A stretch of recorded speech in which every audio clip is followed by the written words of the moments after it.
All right, guys, let's take a look at a solar Seiko. And this one seems to be really well done. Like the second hand actually hits the marks, the bezel lines up.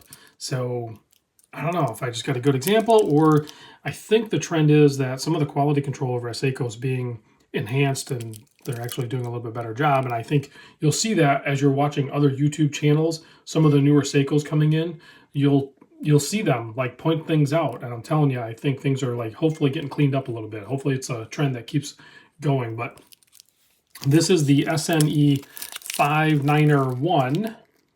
You can see retail price $525 using the solar quartz caliber V157. Has 2 jewels in it. It's kind of unique to see a solar quartz on a Seiko with jewels in it, but that helps it run more efficiently. It's got a longer, battery life when it's charged up. I think it can go like 10 months, and you really shouldn't have to do anything to this watch. Also has sapphire crystal, but it better at that price point, right? So big thanks to Mimo for sending this over.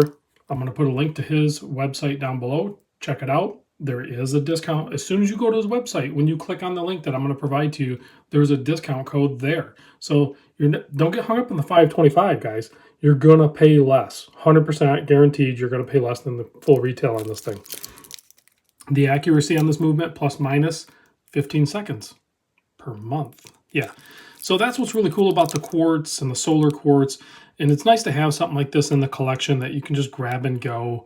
You don't have to fiddle with it, if you're in a rush or you just don't feel like messing with, the interaction of setting an automatic watch or manual wind watch. Like you just want to be able to be good to go. Well, this one's going to be good to go other than the date change. It's not a perpetual calendar. You will have to adjust the date occasionally.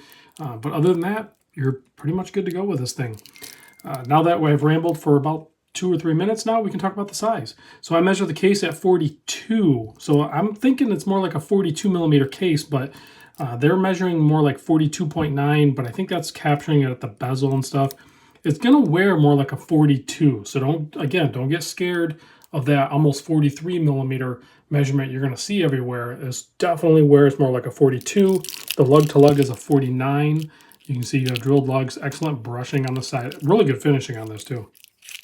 It's only 11.4 millimeter thick. Like I said, it does have a flat sapphire crystal up top. 20 millimeter lug width. Decent bracelet, pretty standard. It's nothing fancy or anything like that. So if you want to put it on a different strap or something, you got regular size lugs.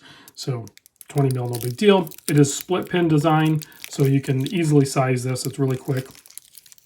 Standard dive Seiko clasp here with the dive extension and the 4 micro adjust. It's all stamped metal. Really flat looking case though, the side profile and the case back. And it does say sapphire crystal on the back as well, so you know that's 100% for sure as I almost drop it. 6.5 millimeter screw down crown. You can see if we zoom in here, you can see a little red line on there. Just a little design aspect. That's pretty cool. But it is a nice screw down crown. Easy to operate. It's a good size, plenty of knurling on there. First position, you can adjust the date to whatever you need it to be. Last position out, stops the seconds hand.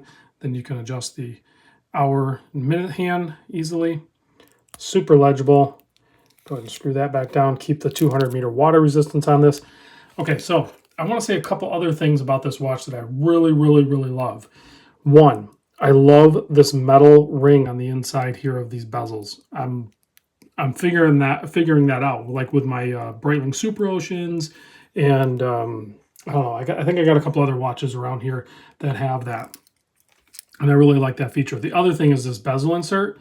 Ceramic is good.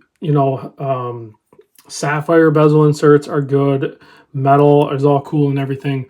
But when you go with, I'm assuming this is steel or aluminum that's coated, you cannot get the colors with those other types of materials than you can with, I think Seiko's using steel. I'm not 100% sure, but it still gives the look of that aluminum with the reds and the blues. They just pop way better than other materials. And I just really like that about this particular watch. So also the index or the indices on here are, I'm assuming pressed from the bottom of the dial, but there's like no framing on them. So it almost looks like loom cast. So let's do the wrist shot and then the loom shot so we can see if they look like they're framed at all, or if it's, just completely loomed out. It's going to be good Seiko loom for sure. So here it is on my 7 1/4 inch wrist. Like I said, it definitely wears like a 42 by like, it wears to me more like a 42 by 48 watch. Even though the dimensions are a little bit larger in each direction, that's just what it kind of wears like. All right, let's kill the lights and check the loom on this thing. That's what I thought. It's like fully loomed out. They're not loom casted, you know, where the indexes or indices are like printed elsewhere and then applied on. They're definitely pressed, but they completely, you know, do them. So you have a little more real estate on there. There's no framing of them for aesthetics. It's a very clean look and tons of loom on this thing. So thanks for watching, guys, and I'll see you on the next video.